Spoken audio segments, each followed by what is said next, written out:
Oke, selamat pagi nak. Jadi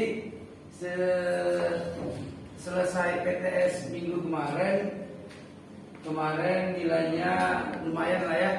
Semuanya sudah pada nilainya di atas KKM. Jadi nggak ada yang di bawah KKM. Jadi bisa dikatakan kalian berhasil, Bapak juga berhasil ya kan. Jadi kalau kalian nggak berhasil berarti Bapak yang gagal. Tepuk tangan dulu untuk kalian.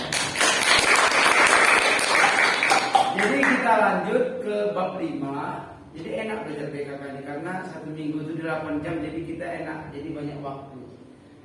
Jadi di bab 5 ini kita belajar tentang sistem produksi produk usaha.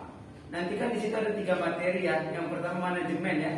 Nah, jadi arti manajemen itu adalah bagaimana ketika kita masuk dalam manajemen suatu perusahaan, artinya kita harus mampu mengkoordinasikan setiap bagian-bagian dari setiap kegiatan perusahaan tersebut.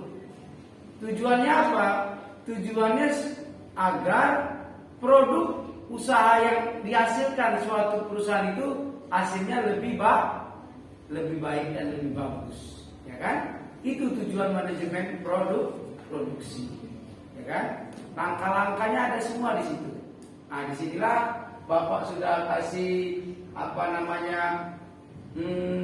materi untuk kalian, biar kalian pecahkan sendiri masalahnya.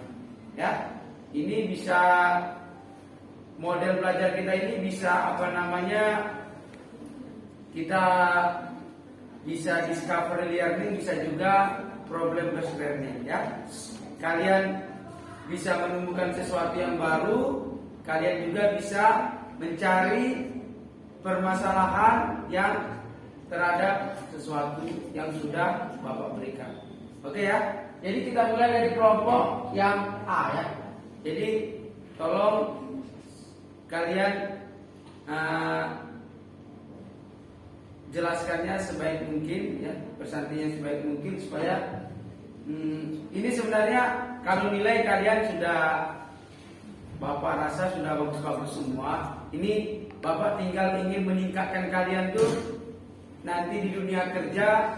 Kalau disuruh misalkan masih admin, disuruh buat PPT sudah bisa.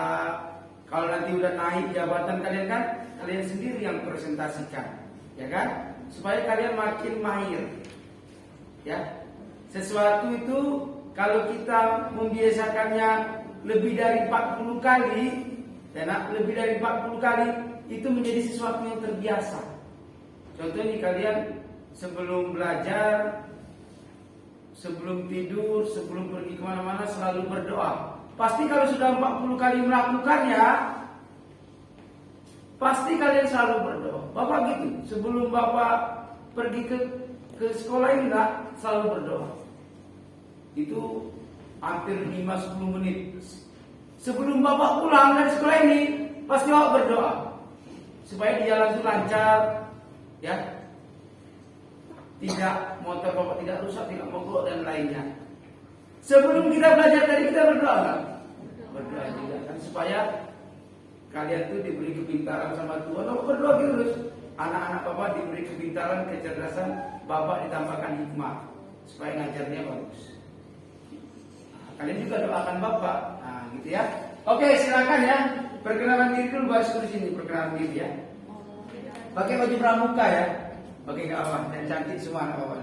Silakan.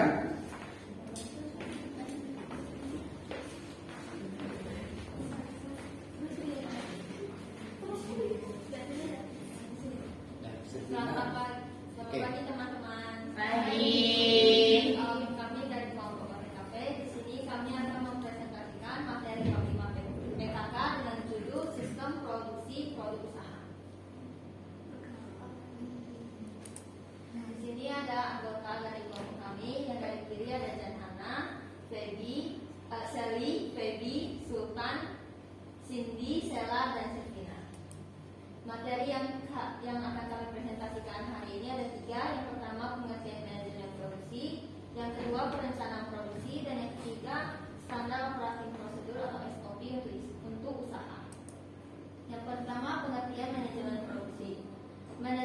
Oke, stop dulu. Yang menjelaskannya di sini aja. Nah, satu orang kan dari sudah. Sirpina agak maju, supaya tak itu tak. Oke, yang pertama Kuat ya suaranya kuat. pengertian manajemen produksi. Manajemen produksi merupakan bagian dari bidang manajemen yang berperan dalam mengkoordinasikan beberapa kegiatan untuk mencapai tujuan. Beberapa ahli menjelaskan pengertian manajemen produksi diantaranya sebagai berikut. Pertama, menurut Sofyan Asauri, manajemen produksi adalah kegiatan mengatur dan mengkoordinasikan penggunaan berbagai sumber daya seperti sumber daya manusia, sumber daya alat, sumber daya dana, dan sumber daya bahan secara efektif dan efisien untuk menciptakan dan menambah kegunaan sebuah barang atau jasa. Yang kedua, menurut Heider dan Ryder, manajemen produksi adalah rangkaian kegiatan yang menghasilkan nilai dalam bentuk barang dan jasa dengan mengubah input menjadi output. Yang ketiga, menurut Irham Fahmi, manajemen produksi adalah sebuah ilmu manajemen yang membahas cara menyeluruh, cara pihak manajemen produksi perusahaan menggunakan ilmu dan skill yang dimiliki dengan mengarahkan dan mengatur orang-orang untuk mencapai hasil produksi yang diinginkan. Ada beberapa fungsi dari manajemen produksi menurut Sofyan Asauri. Yang pertama, perencanaan, yaitu pengaitan dan pengorganisasian kegiatan produksi yang akan dilakukan dengan dasar waktu atau periode tertentu. Yang kedua, jasa penunjang, sarana yang diperlukan untuk penetapan dan metode yang digunakan agar proses pengolahan dapat dilakukan secara efektif dan efisien. Yang ketiga, proses pengolahan, yaitu metode atau teknik yang digunakan untuk mengolah masukan atau input. Yang keempat, pengendalian atau pengawasan, yaitu menjamin pelaksanaan kegiatan sesuai perencanaan. Dari perencanaan produksi, manajemen produksi merupakan manajemen dari suatu sistem informasi yang mengonversikan masukan atau input menjadi keluaran atau output berupa barang dan jasa. Hal ini berkaitan dengan pelaksanaan fungsi produksi yang memerlukan serangkaian kegiatan sebagai suatu sistem. Sistem produksi merupakan suatu sistem untuk menyediakan barang-barang dan jasa-jasa yang dibutuhkan untuk dijual pada konsumen. Pencarian gagasan. Di era revolusi industri 4.0, sumber utama gagasan-gagasan produk baru adalah tetap dari pasar dengan menggunakan teknologi untuk pengembangannya. Gagasan-gagasan dari pasar pada dasarnya berupa kebutuhan dan keinginan para konsumen atau langganan yang belum terpenuhi. Identifikasi kebutuhan pasar ini dapat mengarahkan pengembangannya teknologi dan produk baru untuk memenuhinya.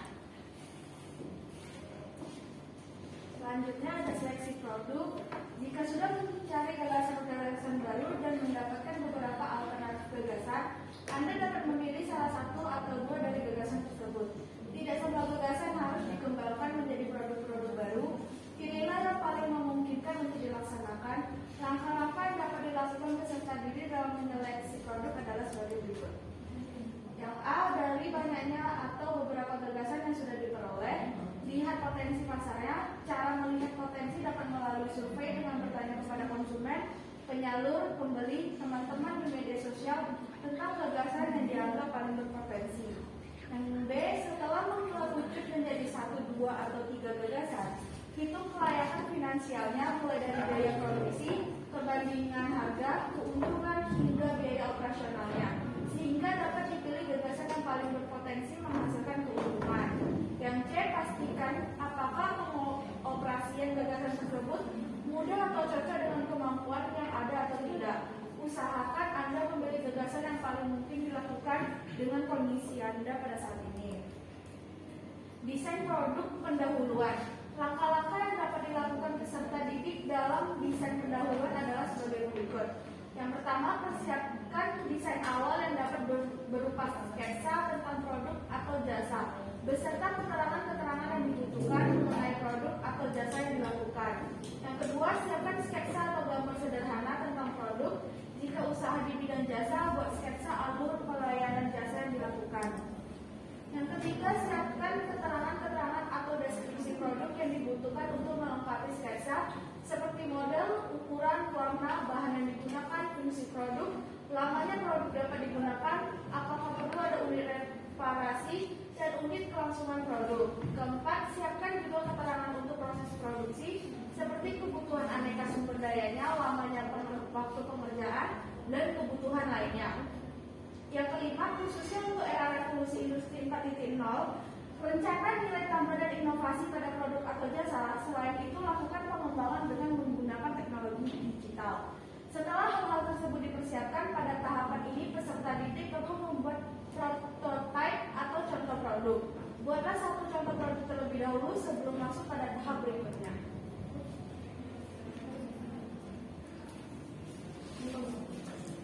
Pengujian terhadap prototipe yang berfokus pada uji pasar dan kemampuan teknik produk. Maksud uji pasar ini adalah untuk mendapatkan data tentang pendapat konsumen terhadap suatu produk baru agar dapat mengetahui apakah konsumen menyukai produk dan mau membeli atau tidak.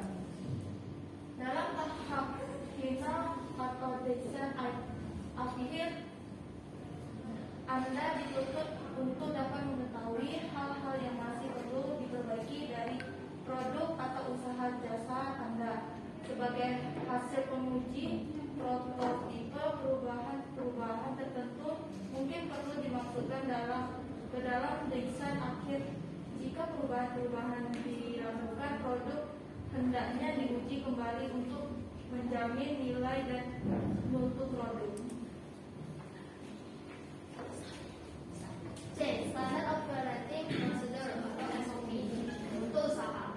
Sistem produksi adalah cara atau proses yang digunakan untuk menghasilkan produk atau jasa. Agar hasil dan sistem produksi berjalan sesuai dengan hal yang sudah direncanakan, diperlukan sebuah standar. Standar pada sistem ini lebih dikenal dengan sebutan SOP, yaitu Standard Operating Procedure atau Prosedur Operasi Standar (POS), yang bermanfaat untuk mengatur jalannya sebuah usaha dengan standar-standar yang menjadi acuannya. Yang pertama ada pengertian SOP untuk produksi. Menurut Cipto Atmoko, prosedur operasi standar atau SOP adalah suatu pedoman atau acuan untuk melakukan tugas dan pekerjaan sesuai dengan fungsi dan alat penilaian kinerja instansi pemerintah ataupun non-pemerintah, usaha ataupun non-usaha berdasarkan indikator-indikator teknis, administratif, dan prosedural sesuai data kerja, prosedur kerja, dan sistem kerja pada unit kerja yang bersangkutan. Kedua, manfaat SOP untuk produksi produk usaha. SOP memiliki peran penting dalam unit usaha walaupun masih dalam skala kecil, terutama untuk dijadikan dasar cara peserta didik atau karyawan-karyawan di dalam unit usaha harus melakukan pekerjaannya. Dengan cara ini, kesalahan dapat diminimalisasikan, keuntungan mudah diraih, pemborosan dapat diminimalisasikan, dan kebocoran keuangan dapat dicegah. Selanjutnya, 3 cara membuat SOP sederhana. 1. Membuat susunan kerja. Yang kedua, merencanakan alur proses. 3. Lakukan wawancara. 4. Tulis, bahas, dan sosialisasikan. 5. Adakan pelatihan. Yang 6. Evaluasi. 4. Contoh-contoh SOP produksi produk. A. Menentukan jenis pekerjaan dan alur kerja. Berbagai sektor usaha yang beragam tentu mempunyai jenis pekerjaan atau cara produksi yang dilakukan berserta alurnya. B. Menggambarkan dalam bentuk bagan. Bagan merupakan gambaran alur kerja dalam bentuk gambar. Akan menunjukkan tahapan produksi sesuai alur melalui awal sampai akhir. Yang C. Menuliskan dalam bentuk uraian. Setelah bagan selesai, proses selanjutnya adalah membuat aluran uraian yang terperinci untuk setiap bagan tersebut.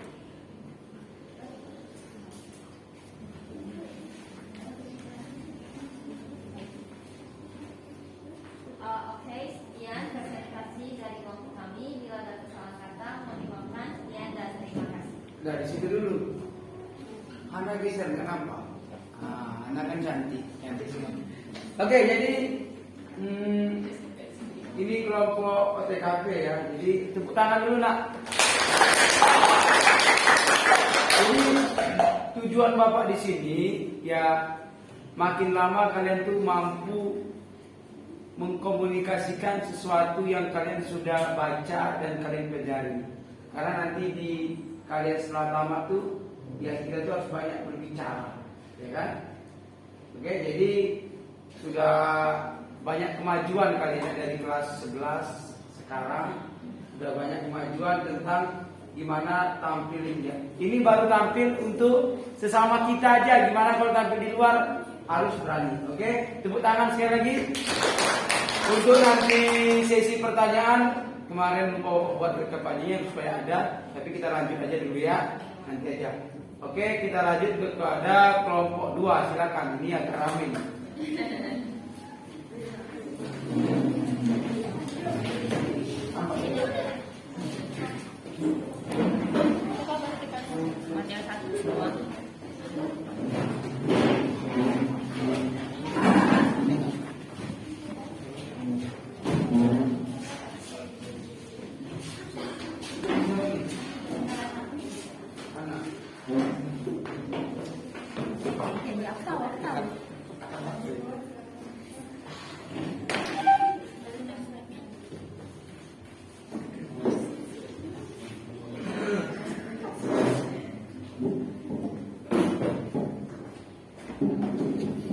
Di depan dulu semua biar kelihatan dulu semua.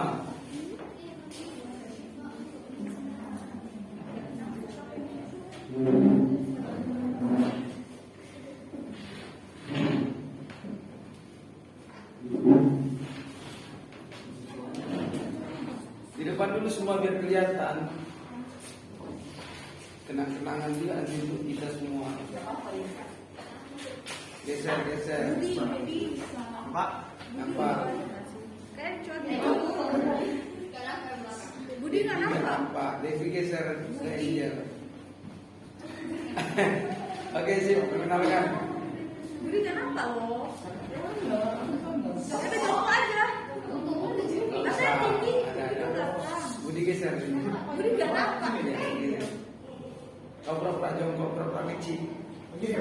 Ah. Sasha nggak nampak. Ada. Welcome apa itu? Welcome to Batam. Nah, Baik, halo, selamat pagi semuanya. Perkenalkan kami dari kelas 12 akuntansi. Di sini kami akan mencoba mempresentasikan materi tentang mata pelajaran PKK yaitu bab 5 tentang manajemen produksi usaha.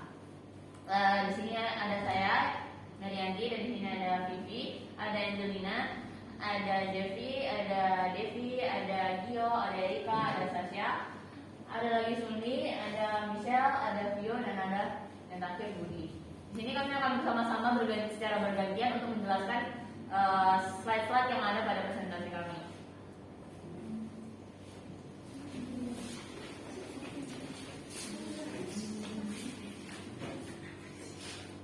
siapa duluan? Dari geser sini. Maju lagi biar nampak. Maju sini. Dah, salah. Nah, ya. Atau maju lagi Mer. Dah. Oke. Nah, sebelum kita memasuki ke presentasi kita, pertama kita harus mengetahui dulu nih, apa sih pelaksanaan fungsi produksi itu? Nah, fungsi produksi itu sesungguhnya memerlukan yang namanya serangkaian kegiatan yang terintegrasi atau terprosedur atau terencana dengan baik untuk menghasilkan sebuah sistem produksi. Dalam sistem produksi ini memerlukan yang namanya manajemen produksi. Lalu apa itu manajemen produksi? Mungkin kalian semua bertanya. Nah, manajemen produksi adalah sebuah proses untuk mengkonversikan atau mengubah input menjadi output, atau bahasa gampangnya mengubah bahan baku menjadi keluarannya, hasilnya atau produk jadinya. Itu yang disebut dengan manajemen produksi. Cara bagaimana kita mau menghasilkan, mengubah produk yang masih mentah tadi menjadi barang yang memiliki nilai jual ekonomi. Nah, barang-barang tersebut bisa dalam bentuk barang maupun jasa. Lalu, Jika sebuah usaha memiliki produksi yang baik, tentu saja pelaksanaan fungsi produksinya juga akan tertata dan berjalan dengan lancar. Artinya, antara fungsi produksi dan sebuah manajemen produksi suatu usaha memiliki satu kesatuan yang lurus. Selanjutnya dari ini akan dilanjutkan oleh teman saya, yaitu Vivi. Pertama adalah pengertian manajemen produksi. Manajemen produksi adalah merupakan bagian dari bidang manajemen yang berperan dalam mengkoordinasikan beberapa kegiatan untuk mencapai tujuan. Berikut adalah beberapa pengertian manajemen produksi menurut para ahli. Pertama adalah Sofyan Asawi. Manajemen produksi adalah kegiatan mengatur dan mengkoordinasikan penggunaan berbagai sumber daya seperti sumber daya manusia, sumber daya alat, sumber daya data, dan sumber bahan secara efektif dan efisien untuk menciptakan dan menambahkan kegunaan sebuah barang atau jasa. Yang kedua adalah menurut Heiser dan Rager. Manajemen adalah rangkaian kegiatan yang menghasilkan nilai dalam bentuk barang dan jasa dengan mengubah input menjadi output. Yang ketiga adalah menurut Irham Fahmi.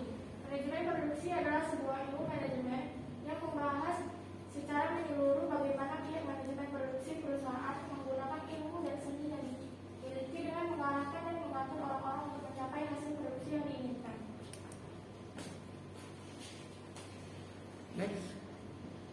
Manajemen produksi untuk UKM.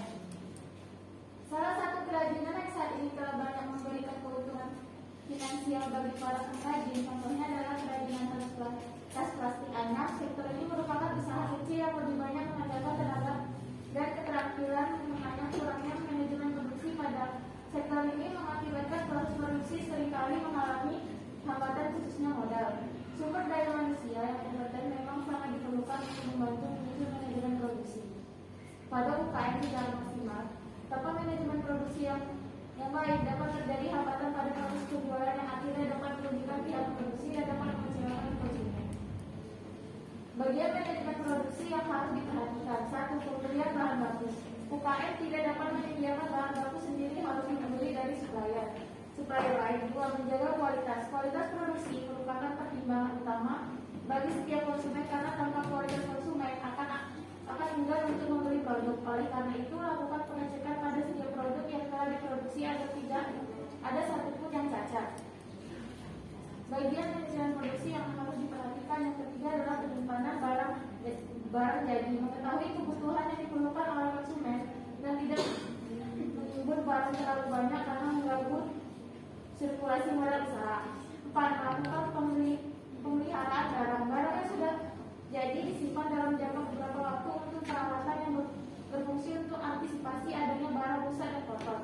5. Melakukan pengiriman barang. Barang yang dikirim dan mendapatkan respon bagus dari konsumen mengidentifikasikan adanya peluang pada bisnis. Fungsi manajemen produksi. Fungsi manajemen produksi menurut Sofyan Al-Sauri yang pertama yaitu perencanaan. Perencanaan yang dimaksud adalah pengaitan dan pengorganisasian kegiatan produksi yang akan dilakukan dengan dasar waktu atau periode tertentu. Perencanaan yang baik akan meminimalisasi biaya produksi sehingga perusahaan dapat menentukan harga yang bersaing dan meraih untung yang besar. 2. Proses pengolahan. Proses pengolahan adalah metode atau teknik yang digunakan untuk mengolah masukan atau input.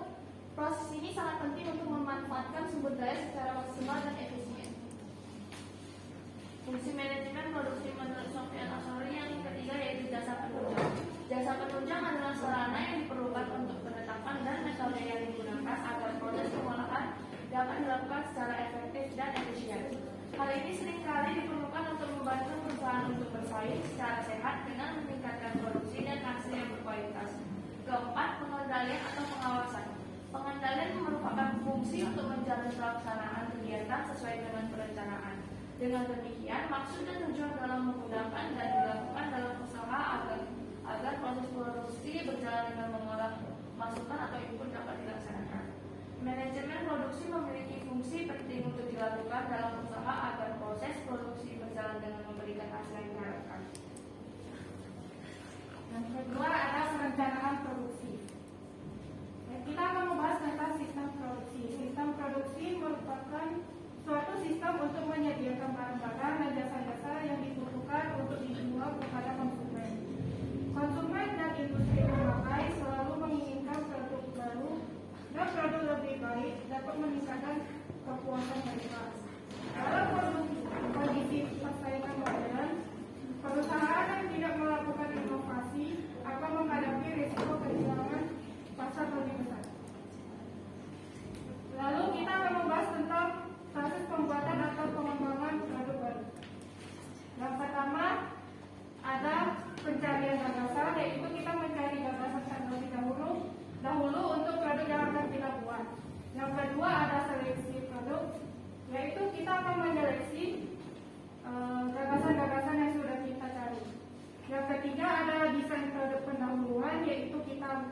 membuat desain awal produk yang akan kita buatkan.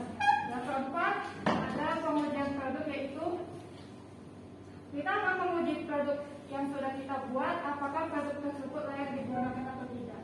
Yang kelima, desain akhir atau final, yaitu desain yang sudah kita buat, apakah itu perlu direvisi lagi atau tidak.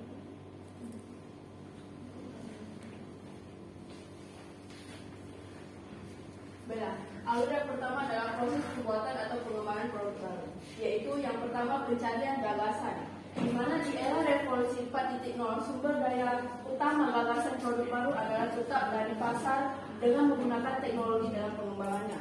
Gagasan-gagasan dari pasar pada dasarnya berupa kebutuhan dan keinginan para konsumen yang belum terpenuhi. Identifikasi kebutuhan pasar dapat mengarahkan pengembangan produk teknologi baru untuk memenuhinya.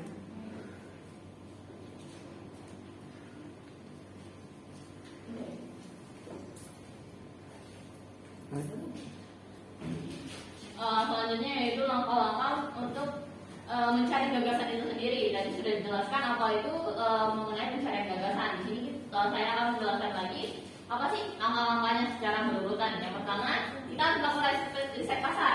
Riset pasar dengan melakukan pengamatan langsung terhadap produk ataupun jasa yang menjadi kebutuhan yang sedang digemari, terutama di bidang usaha yang kita tekuni. Terus yang kedua, kita setelah melakukan riset, kita akan mendapatkan mencari tahu apa sih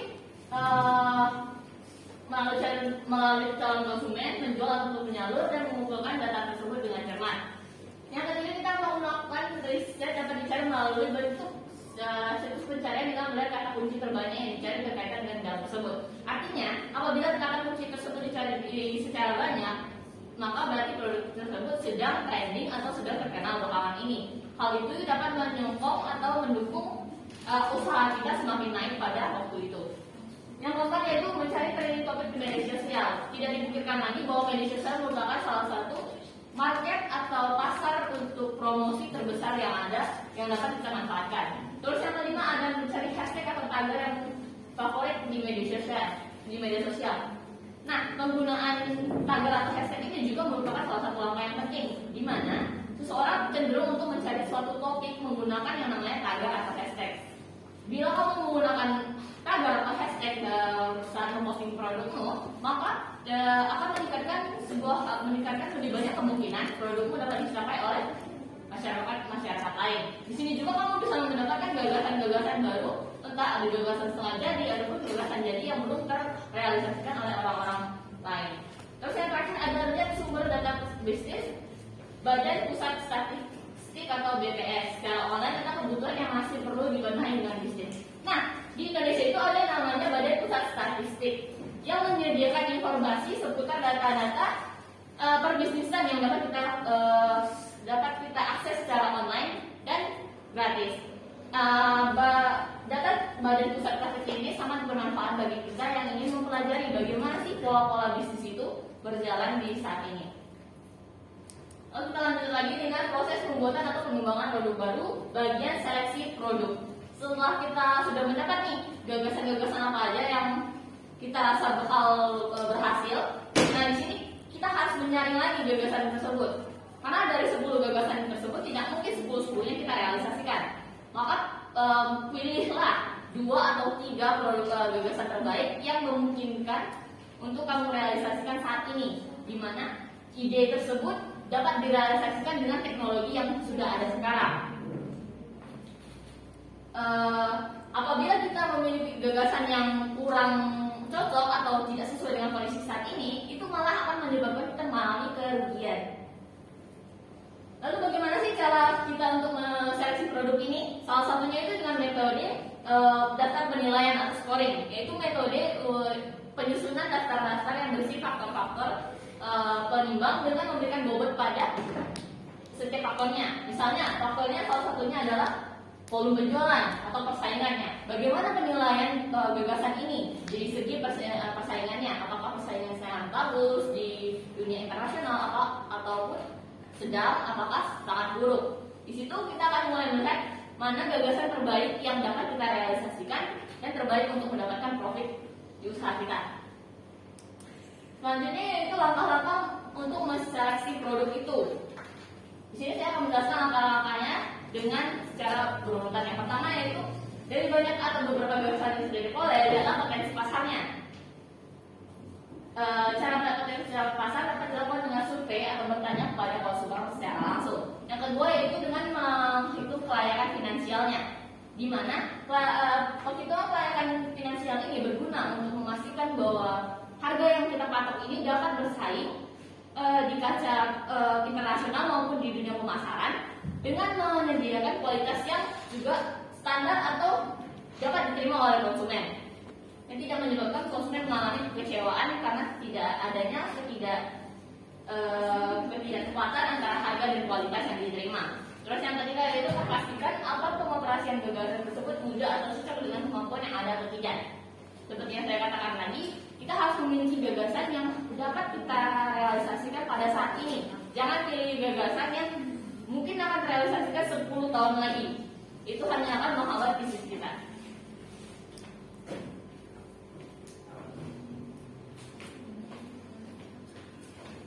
Yang ketiga ada desain produk pendahuluan.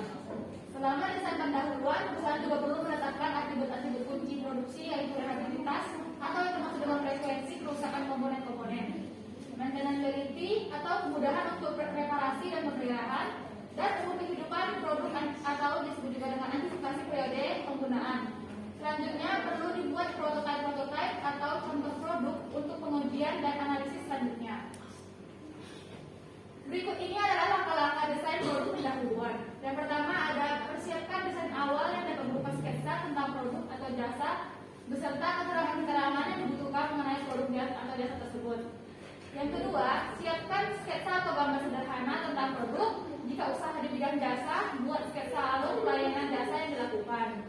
Yang ketiga, ada siapkan keterangan-keterangan atau deskripsi produk yang dibutuhkan untuk melengkapi sketsa seperti model, ukuran, warna, bahan yang digunakan atau fungsi produk dan lain-lain. Yang keempat, ada siapkan keterangan untuk proses produksi seperti kebutuhan aneka sumber dayanya, lamanya waktu pengerjaan, dan kebutuhan lainnya. Yang kelima, ada khusus untuk era revolusi industri 4.0, rencanakan nilai tambah dan inovasi pada produk atau jasa. Selain itu, juga lakukan pengembangan dengan menggunakan teknologi digital. Yang terakhir ada membuat prototipe atau contoh produk. Buatlah satu contoh produk terlebih dahulu sebelum masuk pada tahap ke berikutnya. Yang keempat adalah pengujian produk. Salah satu cara untuk menilai potensi pasar adalah dengan melakukan uji pasar. Prototipe produk baru ditawarkan ke sekelompok konsumen untuk dicoba guna mengetahui pendapat mereka. Maksud uji pasar ini adalah untuk mendapatkan data tentang pendapat konsumen terhadap suatu produk baru. Langkah-langkahnya adalah cari tahu potensi produk dengan melakukan uji pasar. Yang kedua, uji potensi produk dengan meminta pendapat teman-teman di media sosial atau komunitas sambil menunjukkan foto produksi yang dibuat dengan deskripsi secukupnya. Yang ketiga adalah lakukan ujian pasar dengan cara langsung mendatangi penjual produk sejenis dan tanyakan pendapat serta memasukkan mereka terhadap produk dan jasa yang Anda miliki. Proses pembuatan pengembangan produk baru di bagian desain akhir dapat mengetahui hal-hal yang masih perlu diperbaiki dari produk atau usaha jasa tersebut. Sebagai hasil pengujian prototipe, perubahan-perubahan tertentu mungkin perlu dimasukkan dalam desain akhir. Jika perubahan-perubahan dilakukan, produk hendaknya diuji kembali untuk menjamin nilai dan mutu produk. Bagi usaha jasa tahap desain akhir bersangkutan dengan penetapan standar dan prosedur pelayanan. Langkah-langkahnya adalah yang pertama, catat dan analisis hasil uji pasar untuk mencanangkan perbaikan pada tahap akhir. Yang kedua, melakukan perbaikan-perbaikan sesuai dengan kebutuhan. Yang ketiga, buat desain akhir dan prototipe yang sudah disempurnakan. Dan yang terakhir adalah lakukan pengujian prototipe sekali lagi jika hasil pengujian sudah mendapatkan respon positif. Produk siap diproduksi dan dijual di pasaran.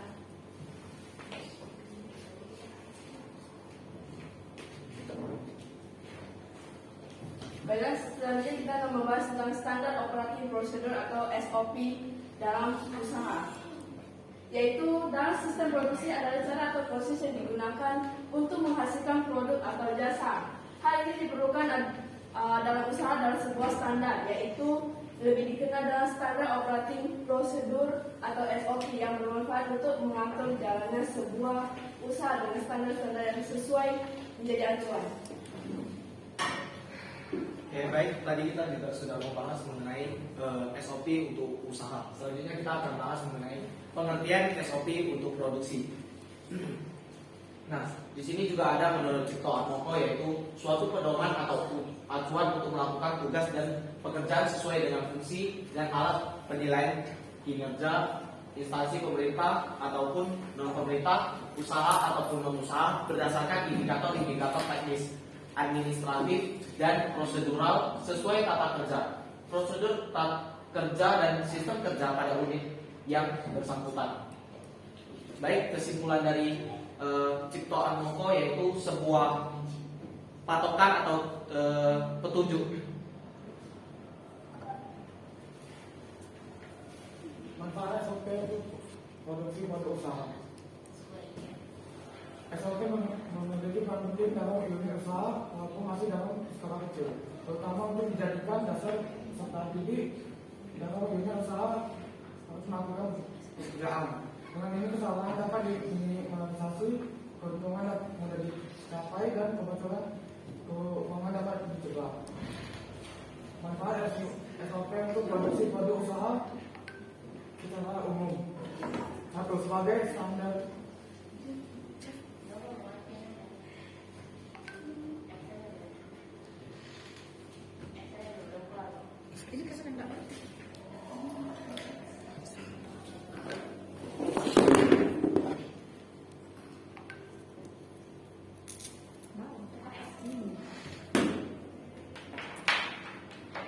sebagai standarisasi yang dilakukan pegawai dalam menyelesaikan pekerjaan. Yang kedua, mengatur staf menjadi lebih mandiri dan juga bergantung pada intervensi manajemen, sehingga akan mengurangi keterlibatan pimpinan dalam pelaksanaan. Yang ketiga yaitu menciptakan lahan training yang dapat membantu pegawai untuk cepat melakukan tugasnya. Yang keempat, menunjukkan bahwa unit usaha efisien dengan baik. Yang kelima yaitu menyediakan pedoman bagi setiap pegawai di unit usaha pelayanan dalam melaksanakan pelayanannya. Yang keenam yaitu menjamin proses pelayanan tetap berjalan dalam berbagai situasi. Yang berikutnya adalah cara membuat SOP sederhana. Cara membuat SOP sederhana, seorang usaha baru dapat membuat SOP jika usahanya sudah berjalan atau setidaknya sudah mengetahui seluk-beluknya. SOP lahir dari kebutuhan untuk menstandarisasi proses kerja menjadi lebih profesional. Pengelolaan usaha sehari-hari. SOP akan mempersingkat proses kerja, meningkatkan kapasitas kerja, dan menertibkan kinerja supaya tetap dalam bingkai visi serta misi sebuah unit usaha. Dalam Permenpan nomor P/21/M PAN/11/2008 disebutkan bahwa pembuatan SOP harus memenuhi prinsip-prinsip antara lain kemudahan, kejelasan, efisiensi dan efektivitas, ketekunan, keselarasan, berorientasi kepada pengguna, dinamis, kepatuhan terhadap hukum dan kepastian hukum. Yang selanjutnya adalah cara membuat SOP produksi. Yang pertama yaitu membuat susunan kerja, yang kedua merencanakan alur proses, yang ketiga lakukan wawancara, yang keempat tulis, bahas dan sosialisasikan, yang kelima adakan pelatihan, yang keenam evaluasi.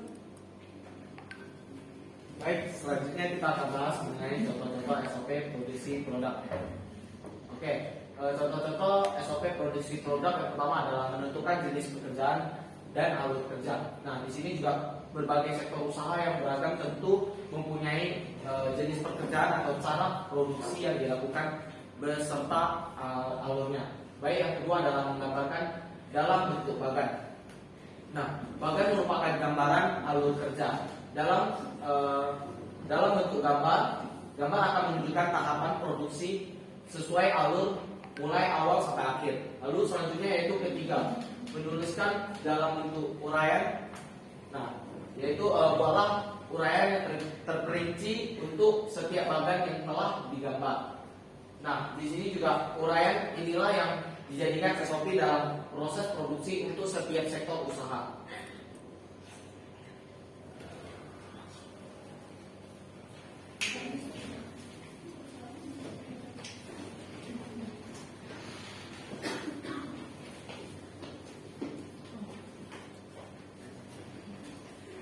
Baik, sekian yang bisa kami presentasikan. Rapat dulu.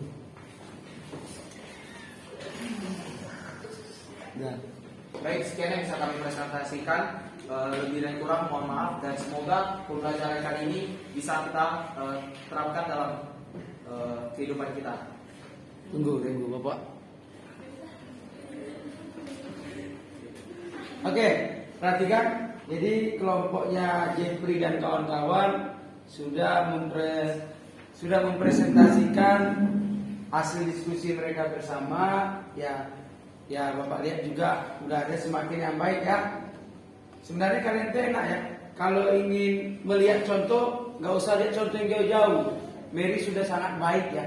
Jadi kalau presentasi cobalah seperti Mary, sudah sangat baik. Tapi semua itu butuh proses ya. Jadi intinya ada 3 ya. Yang pertama tadi ada manajemen produksi, Bapak simpulkan. Yang kedua ada perencanaan produksi. Yang ketiga ada SOP atau biasa kalau orang Indonesia ngomongnya POS. Ya, prosedur operasi standar. Jadi mudah-mudahan kita belajar hari ini bermanfaat. Nanti untuk sesi pertanyaannya kita lanjut minggu depan. Oke, tepuk tangan untuk kelompok ini. Oke, sampai sini dulu. Selamat pagi. Bye.